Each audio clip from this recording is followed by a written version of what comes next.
সাম্প্রতিক সময়ে একজন র্যাব অফিসার পলাশ সাহা তিনি আত্মহত্যা করেছেন এবং বউ অর্থাৎ স্ত্রী এবং মায়ের মধ্যে মাকে একসাথে রাখতে গিয়ে তিনি ব্যর্থ হয়েছেন এবং তিনি মানসিকভাবে এতটাই বিপর্যস্ত হয়ে গেছেন যে পরবর্তীতে তিনি আত্মহত্যা করেছেন। মা বলছে যে এই সন্তানকে তার স্ত্রী নানানভাবে নির্যাতন করত। স্ত্রীর পরিবার বলছে যে এই শাশুড়ি মানে স্ত্রীর প্রতি অর্থাৎ তার স্ত্রীর প্রতি বউয়ের প্রতি নির্যাতন করতো। এই ধরনের অনেক প্রশ্ন আসছে। আপনার কাছে জানতে চাই যে এই বউ শাশুড়ি যুদ্ধের আসলে শেষটা কোথায়? আমাদের দেশে দাম্পত্য কলহ দিন দিন ভয়াবহ আকার ধারণ করছে। পরিবারগুলো ভেঙে খান খান হয়ে যাচ্ছে এবং স্বামী স্ত্রীর মধ্যকার সম্পর্কের মধ্যে বড় বড় প্রাচীর তৈরি হয়ে যাচ্ছে।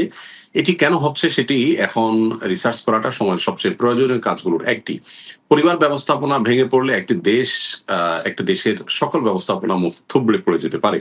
পশ্চিমারা তাদের পরিবার ব্যবস্থাপনা ভেঙে পড়ার পরও তারা রিফিউজিদেরকে এনে সেটা ওভারকাম করছে, তারা রিকভার করছে। আমাদের দেশ থেকে তরুণদেরকে পড়াশোনার নাম দিয়ে, রিসার্চের নাম দিয়ে তাদের ইউনিভার্সিটিগুলোতে নিয়ে হায়ার করে তাদেরকে সেখানে তারা মাইগ্রেন্ট করে তাদের এই ক্ষতি পুষিয়ে নিচ্ছে। কিন্তু আমরা কি করব?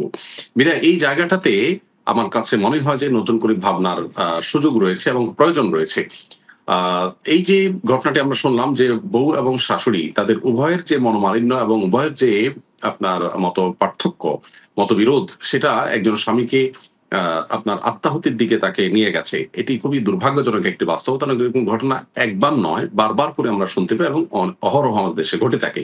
এটার মূল কারণ হলো ধর্মীয় যে মূল্যবোধ সেটি আমাদের সমাজ থেকে হারিয়ে যাওয়া, পারিবারিকভাবে ইসলামিক চর্চার যে অভাব এবং ধর্মীয় যে আপনার অনুশাসন সেটিকে মানার ব্যাপারে যে আমাদের অনাগ্রহ, এবং আমাদের এখানে পশ্চিমা কালচারকে আমদানি করার যে একটা আপনার অপচেষ্টা আমরা দেখতে পাচ্ছি। এর করুণ পরিণতি এবং এর কুফল হলো এটি।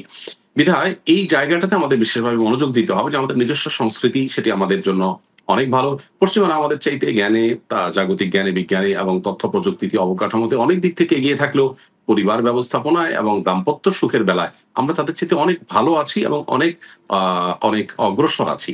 অতএব এই জায়গাটাতে আমরা তাদের অনুসরণ না করে তাদের যেখানে অনুসরণ করা উচিত সেই জায়গাগুলোতে অনুসরণ করব। আর এই জায়গাতে আমাদের ধর্মীয় অনুশাসনকে আমরা যদি ধারণ করতে পারি এবং প্রত্যেকটা মানুষ যদি সেটা স্ত্রীর জায়গায়, মায়ের জায়গায়, সন্তানের জায়গায় যদি ধর্মীয় অনুশাসনের মধ্যে তারা থাকেন এবং ধর্মীয় যে আপনার কালচার আছে সেটা যদি তারা ধারণ করতে পারেন, আমার মনে হয় এই সমস্যা দিন দিন কমতে থাকবে ইনশাআল্লাহ। ইনশাআল্লাহ, আমরাও সেটাই প্রত্যাশা করছি।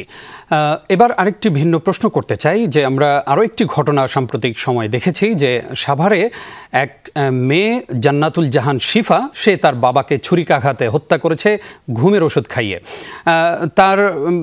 তার বক্তব্য হচ্ছে যে বাবা তাকে ধর্ষণ করেছে। এই ধরনের অনেক ধরনের অভিযোগ সে করছে। এর আগে মামলা করেছে, সেই মামলারও কোনো সুরাহা হয়নি। আপনার কাছে জানতে চাওয়া হলো, এই যে সন্তান দ্বারা বাবাকে হত্যা করা, আমরা বাবার বক্তব্য যদিও পাইনি, তো এই যে অবক্ষয়, পারিবারিক অবক্ষয়, এর আগে আমরা 2013 সালে আমরা দেখেছি মাহফুজুর রহমান এবং স্বপ্না রহমান নামে এক পুলিশ দম্পতিকে তার সন্তান হত্যা করেছে। এই পারিবারিক অবক্ষয়, সামাজিক অবক্ষয়ের পেছনে আসলে দায়টা কার?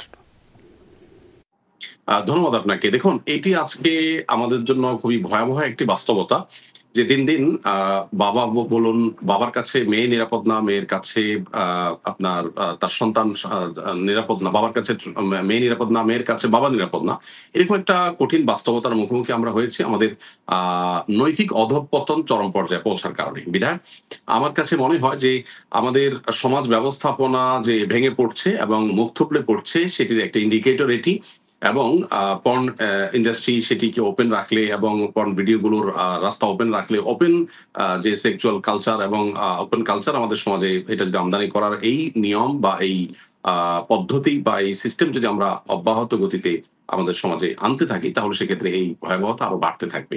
অতএব আজকে মানুষের মধ্যে যে পাশবিক শক্তির আপনার বিকাশ ঘটছে, এটির বিপরীতে মানুষকে আধ্যাত্মিক শক্তিতে বিকশিত করতে হবে, মানুষকে ধর্মীয় অনুশাসনের মধ্যে আনতে হবে এবং দ্বীনি শিক্ষাকে যে একটু সাইড করে রাখার একটা প্রবণতা, এর করুণ পরিণতি এবং এর ফলশ্রুতিতে এটি দেখা দিয়েছে। বিধায় আমাদের দেশে এই আমাদের বিষয়ে